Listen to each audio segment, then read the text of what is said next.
6। और पांचवा क्वेश्चन है integration C dz upon z minus का 2 where C is the circle mod z is equal to 3। ये इस तरीके से आ जाएगा। ठीक है, ये पांचों क्वेश्चन आपके।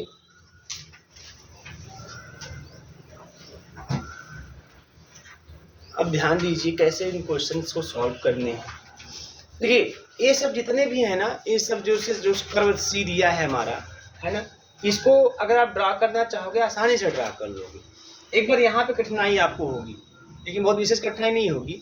भाई आप x प्लस आई वाई रख के आप उसका मॉडुलस निकाल के सॉल्व करके थोड़ा सिंप्लीफाई करेंगे, आपको इलिप्स मिल जाएगा, इजीली इलिप्स मिल जाएगा। बड़ी बात नहीं है, कैलकुलेशन होगा बट इलिप्स आपको मिल जाएगा। लेकिन प्रश्न ये उठता है कि क्या ऐसे ही कर सकते हैं कि और भी कोई उपाय है? तो उपाय बताया था मैं आप लोगों को, डायरेक्ट आप जेड की वैल्यू रख के चेक कर लीजिए, वो सबसे सिंपल होता है ना। सबसे सिंपल है कि आप डायरेक्ट जेड की वैल्यू जो है उसको आप रख के देख लीजिए, लेस देन है कि इक्वल है कि ग्रेटर देन है ना। तो आप उससे क्या होगा, उससे फायदा होता है कि वो कोई भी कर्व अपने आप को, अपने आप में कोई भी कर्व हो, चाहे इलिप्स हो, चाहे सर्कल हो, चाहे कुछ भी हो, है ना, आपको ये चीज़ खाली पता, देखो इसमें आपको ये नहीं कि आपको इलिप्स ड्रा करके दिखाना है, आपको सर्कल ड्रा करके, इससे किसी से कोई मतलब नहीं है। आपको कॉची इंटीग्रल फार्मूला अप्लाई करना है, जिसके लिए बस आप किसी भी तरीके से यह पता कर लें कि वो lies inside, pole lies inside on close contour C और आउटसाइड, बस इतना मतलब। अब उसको आप कैसे पता करते हो उसको कोई देखने नहीं जाएगा, ना किसी से कोई मतलब है उससे, ठीक है ना। तो आप ड्रा भी करके कर सकते हो, कोई समस्या नहीं है। दूसरा तरीका आप डायरेक्ट रख के भी चेक कर सकते हो, वो सबसे सिंपल तरीका रख के आप चेक कर लो और तुरंत बता दो कि क्या है इनसाइड क्या आउटसाइड है, उससे मतलब है, बस पता होना चाहिए। अब इसे पहला क्वेश्चन अगर हम सॉल्व करने जाएं, है ना, ध्यान दीजिएगा पहला क्वेश्चन। तो पहले क्वेश्चन में एक चीज है कि हम पहले पता करेंगे पोल क्या है। तो उसको पता करने के लिए आप क्या करेंगे, पहले क्वेश्चन के लिए 9 माइनस का Z square is equal to 0 put करेंगे। तो यहाँ से Z square is equal to 9 मिल जाएगा, Z is equal to plus minus का 3 मिल जाएगा। दूसरा आपका है जेड प्लस का आई इज इक्वल टू 0 करोगे, बहुत सिंपल तरीके से बता रहा हूँ। तो जेड इज इक्वल टू आपके पास आ जाएगा माइनस का आई आ जाएगा। और हमारे पास जो सर्कल है वो mod Z is equal to 2 है। आप खुद बताओ कि इसमें से क्या ये सभी लाई करेंगे कि कुछ लाई करेंगे, या जैसा भी है बता दीजिए। क्या +3 इस सर्कल के अंदर लाई करेगा? क्या नहीं लाई करेगा। क्या -3 सर्कल के अंदर लाई करेगा? क्या ये 2 ही रेडियस का सर्कल है ना, तो ये 2 0 और -2 0 तक ही जाएगा, है ना, एक्स एक्सिस पर। तो ये +3 -3 तो बाहर ही जाएगा, ये बाहर, लेकिन माइनस आई ये आएगा, है ना। माइनस आई समझ रहे हैं, माइनस आई मतलब माइनस का 1, इमेजिनरी एक्सिस पे माइनस आई मतलब, है ना, क्योंकि ऑर्डर पेयर में लिखते हैं तो 0, -1, ये माइनस आई मतलब 0, -1, ठीक है ना। तो ये वाई आ जाएगा, इसके अंदर आ जाएगा। तो ये वाला जो पोल है वो इसके अंदर, जो कि पोल आप ऑर्डर 1 है, ये इसके अंदर आएगा और ये सब नहीं आएंगे। तो जो नहीं आएगा वो ध्यान समझिएगा, जो नहीं आएगा उसको भेज दीजिए ऊपर आंसर के साथ, भाषण में, हाँ, फंक्शन उसको एफजेड में कंसीडर कर लोगे, और जो आएगा उसको आप ऐसे नीचे बटे में z-a के फॉर्म में रहने दोगे। ये बात वो ध्यान समझिएगा। जैसे कई ठो आपको मिल जा रहे हैं यहाँ पोल, तो ऐसी स्थिति में, है ना, जब कई पोल मिल जा रहे हैं तो आपको ये चीज देखना है कि जो कर्व सी दिया है हम उसके अंदर और उसके बाउंड्री पर कितने पोल लाई कर रहे हैं। तो जो पोल उसके अंदर उसके बाउंड्री पर लाई कर रहे हैं वो नीचे z-a के फॉर्म में होंगे, और जो नहीं लाई करेंगे वो ऊपर चले जाएंगे, फंक्शन उसको लेकर एनालिटिक होगा। अभी इसको बोलना हो कि z/9 minus Z square is analytic or not inside a close contour C, बोलेंगे इज एनालिटिक, ये एनालिटिक है। वैसे अगर मैं बोलूँ, अगर मैं सी का बाउंड्री हटा दूं, सी का कंडीशन हटा दूं, चलो भाई बताओ एनालिटिक नहीं, तो नहीं एनालिटिक है, तो जेड इक्वल टू +-3 पे एनालिटिक नहीं है। लेकिन जब हम बात करेंगे सी के अंदर, इस सी के अंदर यह फंक्शन हमारा जो z/9 minus Z square analytic है कि नहीं, बोलेंगे हाँ है, इस सी के अंदर तो है, क्योंकि जिस पॉइंट पे है वो पॉइंट तो बाहर है, तो सी के अंदर तो हर पॉइंट पे है, कोई दिक्कत नहीं है। आप इसे भाई 2 ये तक रख सकते हो, 2 0 -2 0 0 -2 और 0 2 और 0 -2, उसके अंदर कोई पॉइंट रखोगे ये आपको वैल्यू देगा। तो ये ऊपर वाला जो है पूरा एनालिटिक है, inside and on a close contour C, तो जो है उसको ऊपर भेज दीजिए, बात समझ में आ रही है। अब ए वाला नहीं है तो इसको आप नीचे रहने देंगे, ठीक है। ये कहानी होती है, बहुत ही सिंपल। अब ऐसा कर दिए, देखो बहुत सिंपल है, यहाँ पे डायरेक्ट आप बता सकते हो, कोई दिक्कत नहीं। अब यहाँ पे क्या है, ये बहुत सिंपल, यहाँ पे क्या है बताइए, यहाँ पर जो हमारा एफ जेड है, पहले पता कर लीजिए क्या है, वो है हमारा जेड अपॉन 9 माइनस, ये हमारा एफ जेड है, ठीक है मास्टर, ये एफ जेड है। और ए इज इक्वल टू कितना है, तो जेड माइनस ए से कंपेयर कर लीजिए, ए इज इक्वल टू माइनस आई, जैसे मैं तो यहीं से देख लो ना, जो निकाले जेड इक्वल टू माइनस आई, ये जेड है, जेड इक्वल टू माइनस आई या ए है हमारे पास। अब देखो, अब इस तरीके से ये एफ जेड, तो अब कॉची इंटीग्रल फार्मूला, अब जो सिंपल पोल है, जो एक का है पोल, सिंपल पोल है, तो by Cauchy integral formula F Z since F Z upon Z minus का A D Z is equal to होता है 2 पाई आई एफ ए, बस इतना होता है। तो हेंस इंटीग्रेशन सी जेड अपॉन 9 माइनस का जेड स्क्वायर जो एफ जेड है upon Z plus I D Z क्या होगा, तो 2 पाई आई एफ ए। अब देखो एफ जेड हमारा यह है, तो एफ ए क्या होगा, एफ ए क्या होगा, एफ ए माइनस का आई होगा, तो जेड के स्थान पर रख दो माइनस का आई, तो माइनस का आई अपॉन 9 माइनस आई का स्क्वायर, तो क्या मिल जाएगा, माइनस का आई अपॉन 9 माइनस, ये प्लस हो जाएगा आई स्क्वायर माइनस 1 प्लस का 1, मतलब माइनस का आई अपॉन 10, तो ये आएगा 2 पाई आई इंटू माइनस का आई अपॉन 10, है ना। और आई इंटू आई स्क्वायर माइनस 1 प्लस 1 हो जाएगा, तो जाएगा 2 पाई आई अपॉन 10, मतलब पाई आई अपॉन 5 आंसर। आई नहीं रहेगा भैया, आई तो खत्म हो गया, बस खाली पाई बाई 5 आंसर हो गया, नोट कर लीजिए, है ना, आसान है। बस थोड़ा सा 2-4 क्वेश्चन प्रैक्टिस कर लेंगे, उसका बहुत ही इजी हो जाएगा, फिर कोई समस्या आपको नहीं आएगी। 5/5 शुरू में बस 1-2 बार थोड़ा सा दिक्कतें आएंगी, बस 2-4 प्रैक्टिस कर लीजिए, पहले कर लीजिए, बता देना। अभी बहुत से क्वेश्चन ऐसे आएंगे, घबराइए मत। सर लास्ट में क्वेश्चन बताओ, 2 की बात करते हैं, तो क्वेश्चन नंबर 2, क्वेश्चन नंबर 2 में थोड़ा ध्यान दीजिए, सोल्यूशन 2 का देखिए, इसमें दिया है Z D Z upon Z Z plus का पाई आई, तो यहाँ मैंने क्या बोला, डिनोमिनेटर को इक्वल टू 0 कर दो, है ना, तो क्या मिल जाएगा, Z is equal to 0 and Z is equal to minus का पाई आई। इतना सबको समझ में आ रहा है ना कहानी, है ना, बोलो, इतना क्लियर है। डिनोमिनेटर को इक्वल टू 0 कर दो, then you get Z equal to 0 and Z is equal to minus का पाई आई, ठीक है। अच्छा, अब हमारे पास यहाँ पे जो सर्कल है वह है, जो सी सर्कल है वह है जेड प्लस का 3i और इज इक्वल टू 1। अब आपको देखना है कि इन साइड है कि आउट साइड, अगर आपकी मर्जी है तो आप यहाँ पे x प्लस आई वाई रख दो और आई वाई को इसके साथ मिला के, है ना, x प्लस आई वाई के फॉर्म में ले जाके आप उसको रूट लेके आप सॉल्व कर लीजिए, सॉल्व भी कर सकते हैं लोग, मैं इसको सॉल्व करके दिखा भी देता हूँ, कोई कन्फ्यूजन ना हो आप लोग। x प्लस आई वाई ऐसे रख दो आप, और प्लस का 3i और इज इक्वल टू 1 है, तो यहाँ से मिल जाएगा x प्लस का i और y प्लस का 3 और यह 1 हो जाएगा। अब इसका रूट में हो जाएगा x स्क्वायर प्लस का, है ना, y प्लस 3 का whole square is equal to 1, square कर देंगे x स्क्वायर प्लस का y प्लस 3 का whole square is equal to 1, या x माइनस 0 का whole square plus y plus 3 का whole square is equal to 1, तो x प्लस h, है ना, तो x minus h plus y minus k ऐसे होता है, तो यहाँ सेंटर क्या हो जाएगा, तो सेंटर हो गया 0 माइनस का 3 और रेडियस हो गया हमारा 1।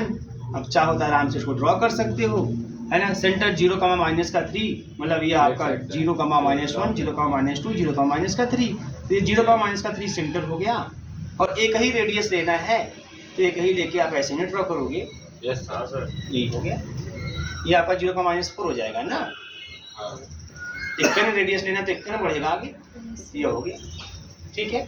इधर भी आपका ये जो होगा ना, ये चीज, ये आपका -1 वाला होगा, इधर जो होगा ये आपका +1 वाला होगा, है ना, उतना ही जाएगा 1 रेडियस, ये चीजें हैं। अब देखो आसानी से, क्या 0 इसके अंदर आएगा क्या, अब देखो यहाँ लगाओ, जेड इक्वल 0 क्या इसके अंदर आएगा क्या, क्या सोच रहे हो भाई, जेड इक्वल 0 मतलब है यहाँ जेड इक्वल 0 है, इसके अंदर है क्या, नहीं है। माइनस का पाई आई इसके अंदर है क्या, माइनस का पाई में समझते हो क्या है, माइनस का 3.14i, अब बताओ हाई -3 है ना, तो जो माइनस का 3.14 है माइनस 3,4 के बीच में ना आएगा, तो ये आएगा इधर कहीं, यहाँ पे आपका हो जाएगा माइनस का 3.14i। क्लियर है ना, ये चीज के अंदर है, मतलब कि ये आपका हो जाएगा पाई आई, इसके अंदर आएगा। क्लियर है सबको, तो ये वाला इसके अंदर आएगा। अच्छा, ये तो एक तरीका आप ऐसे हो गया, ड्रॉ कर लिए। दूसरा तरीका डायरेक्ट आप कर सकते हो, यहाँ रखोगे जब जीरो, आप जेड इक्वल रखोगे जीरो, तो ध्यान देना जैसे रखोगे Z is equal to zero तो खाली मिलेगा 3i, मॉड में 3i की वैल्यू कितनी आएगी, 3 आएगी, 3 आएगी। क्लियर है सबको, कैसे आएगी, 3 आएगी, और 3 जो है 1 से ग्रेटर है, इसका मतलब कि जो जीरो है लाइज आउटसाइड। तो ऐसे भी देखो जीरो हमारा यहाँ जीरो इक्वल टू जीरो है, आउटसाइड है, आउटसाइड है ना, डायरेक्ट पता कर सकते हो। जैसे पता करना है, कैसे पता करते कोई फर्क नहीं पड़ता उससे, ना कोई आपसे पूछने जाएगा ना देखने की कोशिश करेगा। अगर आपने डायरेक्ट लिख दिया है कि here z equal to 0 and z equal to minus of pi I, here z equal to 0 lies outside the curve and z equal to minus of pi I inside the curve, खत्म, बस कोई मतलब नहीं है। कोई आपको question मांगने कैसे आपने पता किया, क्योंकि वो चीजें आपका सिलेबस नहीं है। ये चीजें तो हो सकता है कि ये बहुत बड़ी चीज नहीं है, अगर आप थोड़ा सा भी फोकस दिमाग कंसंट्रेट करोगे ना तो बिना लगाए बता सकते हो कि हाँ ये यही है। अब से बताओ, इसमें चेक करना है कि जीरो रखेंगे तो यह ग्रेटर आएगा कि लेस आएगा, तो पता चल ही जाएगा ना आपको। आपको पेन उठाने की जरूरत है क्या, आराम से बता दोगे, तो डायरेक्ट भी लिख सकते हो, कोई समस्या नहीं। अच्छा, ये तो जीरो आपका हो गया बाहर, माइनस का पाई आई रखोगे तो क्या हो जाएगा, ऐसे रखोगे आप पाई आई, माइनस का पाई आई, तो माइनस का पाई आई जैसे रखोगे यहाँ पे ध्यान देना, तो माइनस का पाई आई रखने पर हो जाएगा मॉड में आई कॉमन हो जाएगा 3 माइनस का पाई, है ना। जब बाहर से मार्च के बाहर निकालेंगे तो 3 माइनस का पाई ही आएगा, बस में 3 माइनस का पाई ही आएगा। अब 3 माइनस का पाई मतलब 3 माइनस का 3.14 मतलब 0.14। अब बताओ इससे लेसन है, तो लेसन तो अंदर होगा, तो आप चाहे किसी भी तरीके से चीज पता कर सकते हैं।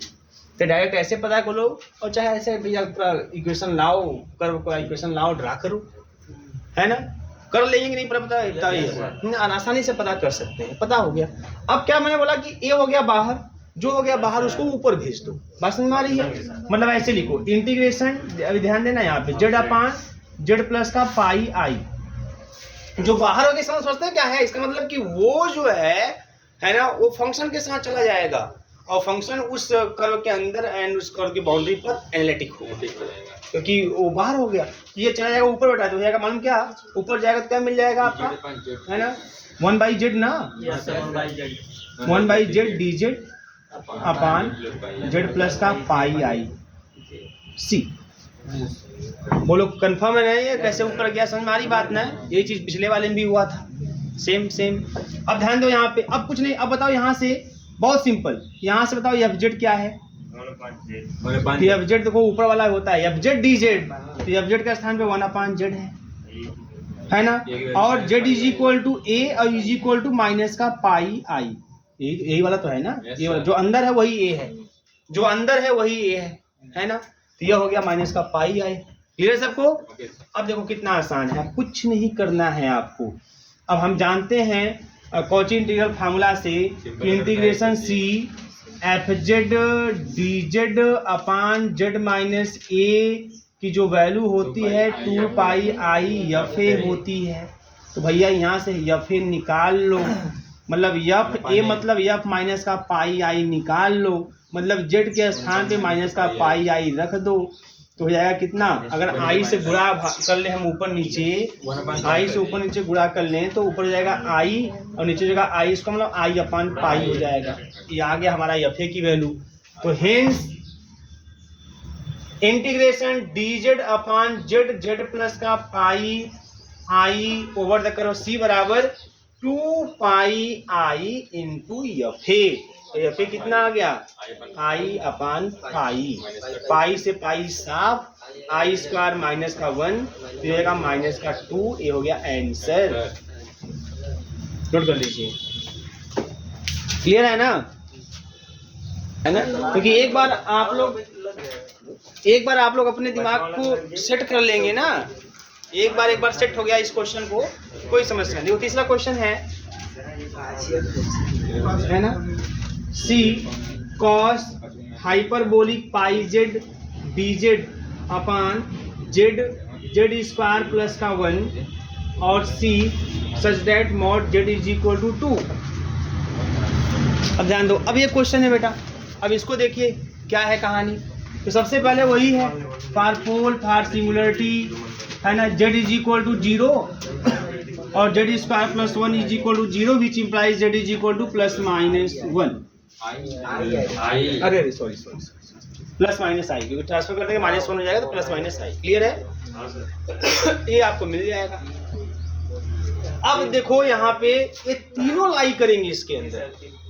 आप जेड इक्वल टू 0 रख दो, ये भी लाई करेगा। अभी तक आप देख रहे थे कि कोई एक ही पोल ऐसा था, कोई एक ही सिंगुलरिटी ऐसी थी, कोई एक ही पॉइंट ऐसा था जिसका फंक्शन एनालिटिक नहीं था, है ना, और जो वो इनसाइड द कर्व सी लाई कर रहा था। अब यहाँ पे 0 भी रखोगे लेस देन 2 आएगा, प्लस आई रखोगे तो माड में प्लस आई की वैल्यू 1 होती है, माड में माइनस आई की वैल्यू भी 1 होती है, तो 1 इज ऑलवेज लेस देन 1। तो ये तीनों पॉइंट इसके अंदर लाई करेंगे। अगर ड्रा भी करोगे तो इस सर्कल का सेंटर होगा 0 0 और रेडियस होगा 2 या 2 0 या आपका -2 0। इतना अच्छा सर्कल नहीं होता, ऐसा मैं बनाया हूँ लेकिन फिर भी सब चल रहा है ना। ये ए सर्कल है, तब बताओ प्लस माइनस आई मतलब समझ रहे हैं, इसका मतलब 0, -1 और 0, +1, तो 0, +1 0, -1 हो गया इनसाइड और 0 यहीं पे, यही तीनों है। बस समझ में आ रही है ना, ये आपका जेड इज इक्वल टू 0।